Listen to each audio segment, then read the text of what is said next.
So we are already 3 weeks deep into the 2023 NRL season. We are flying by, it feels like. But yeah, let's talk about the week that was. My overall thoughts of the round as a whole. Now, there's been plenty of points being scored in these games, and yes, it's entertaining. The quality of footy being played, the quality of defense even, or lack thereof, has made some of these games a bit of a tough watch. I'm not gonna lie. It's super early days though, so I guess you could say it's to be expected, especially with teams that have new combos yet to settle in, if you will. As for our picks, we went 4 from 8, a bit of a regression from last week. A couple of swing games didn't go our way, and there were a couple of upsets as well, which who doesn't like an upset? Let's talk about it.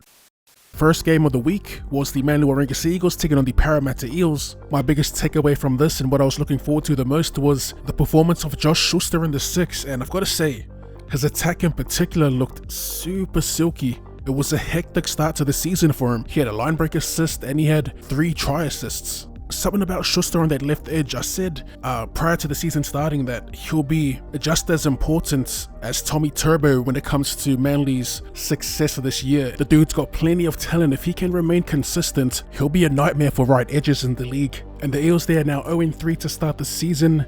Super close games, all 3 of their losses. They're one of the teams I'm talking about when it comes to adjustments and combos settling in. Not being able to close these last few games is a little concerning, but I still think they'll come right.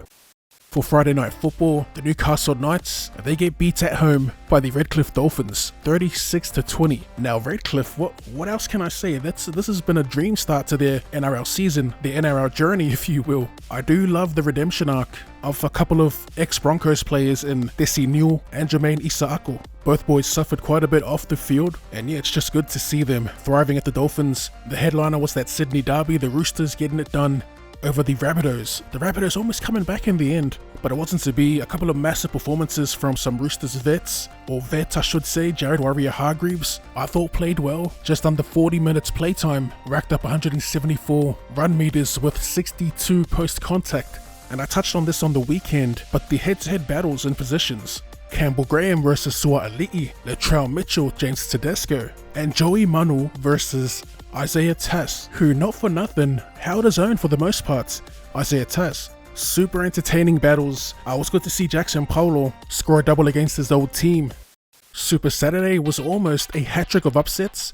First of all, the Gold Coast Titans beat the Storm at home, 38 points to 34. The game itself as a whole, I did enjoy it, I guess. A massive upset for the Titans. Yes, the Storm are undermanned, but don't get it misconstrued. The Titans were the much better team, outplayed them, simply put, and I was impressed with their winger in particular, Alofiana Khan Paheda. I'm not too sure if it's Paheda or Pereira, but man, how quick is the bloke? That little move in his second try that he did to score in the corner, chef's kiss. As for game 2, the performance of the round, my team of the round, the New Zealand Warriors defeat the North Queensland Cowboys in North Queensland. That is massive, and that's a near full strength team too. Let's talk about the New Zealand Warriors. They continue to impress. Since the start of the season, they've shown grit, resilience, and they just seem to have a well-balanced team. I haven't really seen much being said about their coach, but 3 rounds into the regular season, and I've got to say, he's got the Wires looking like world beaters at the moment. Massive shout out to Andrew Webster and his coaching staff. I did see people saying that Cowboys had a rough game, but that's kind of taking credit away from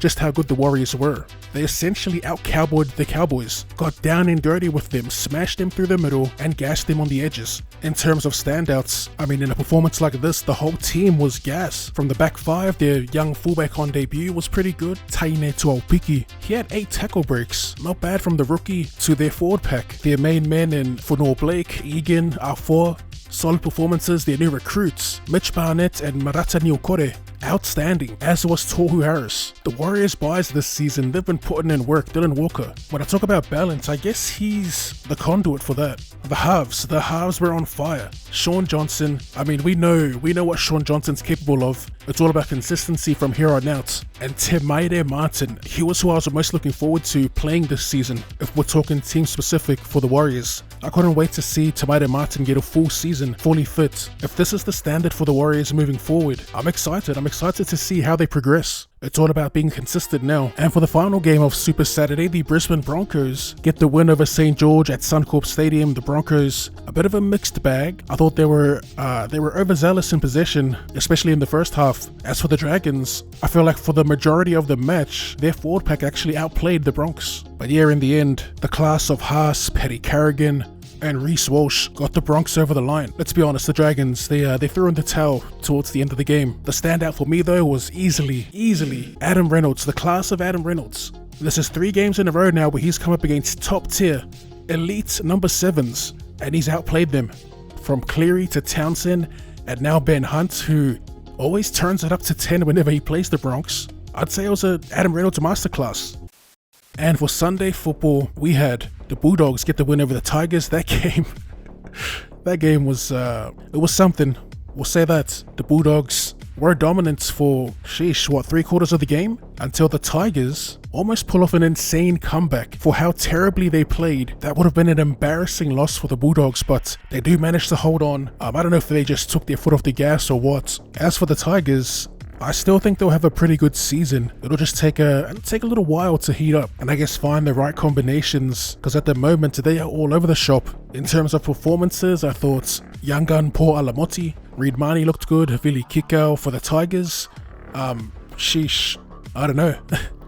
Maybe Brett Naden? Nah, but yeah, the Tigers, they showed glimpses of what they could be capable of. They've got little trick plays and all that. It's just not clicking. I'll be honest, I'm not convinced with Adam Dwyer in the halves, and it sucks to say because I do like him, but he had a pretty shocking game. Luke Brooks was a bit of a rollercoaster ride himself. The decision making from both was poor, like real poor. Yeah, they just I guess they just seem out of sync, and that'll come with repetitions. Whether they keep that same spine intact, who knows? But I do see the potential. And for the final game of the round, Sticky's Raiders get the job done at home. That's their first win of the season. I took the Sharkies in this, but I wasn't confident at all, If ever we're going to see a classic Raiders performance, it would be at home. And that's all we got, so they pulled off the win. Against the grain, I will say, less time of possession, less completion rates. They made more errors and missed a hell of a lot more tackles. It didn't help that then Levy went down early in the game, but I thought Tom Starling, he had a pretty good game, one of his better games. And keeping off the middles, Corey Horsburgh, how good was it to see the big boy crash over for 2 meat pies?